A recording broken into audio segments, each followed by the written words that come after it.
जियां त Imran TV channel तरफ़ों दादू session court में MPA नवाब सरदार खान चांडियो हाज़ुरी दरमियान एक पोढ़ी अम्मा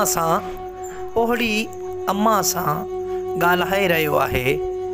उन अम्मा के चई रहियो आहे, ए मुंहिंजी अम्मा ही तव्हां एप्लीकेशन कोर्ट में जमो करायो। हिन कोर्टुनि में इंसाफ़ आहे।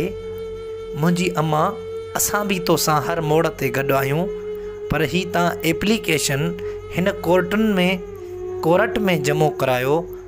इंशाअल्लाह तव्हांखे हिन ई कोर्ट में इंसाफ़ मिलंदो, छो जो मुंहिंजी अम्मा हिन कोर्टुनि में इंसाफ़ आहे। MPA नवाब सरदार खान चांडियो दादू सीशन कोर्ट में हिकिड़ी अम्मा के पाण गाइड करे रहियो आहे। ए मुंहिंजी अम्मा ही एप्लीकेशन तव्हां हिन कोर्ट में जमा करायो। इंशाअल्लाह असां भी तव्हां सां गॾु आहियूं। हिन कोर्टुनि में तव्हांखे इंसाफ़ मिलंदो। वधीक इमरान टीवी तव्हांखे हिन स्क्रीन ते ॾेखारे रहियो आहे। असां हींअर दादू सीशन कोर्ट में मौजूद आहियूं।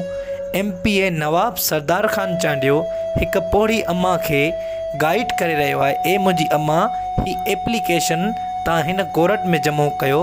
इंशाअल्लाह हिन कोर्ट में तव्हांखे इंसाफ़ मिलंदो। वधीक नाज़रीन स्क्रीन ते तव्हां ॾिसी रहिया आहियो।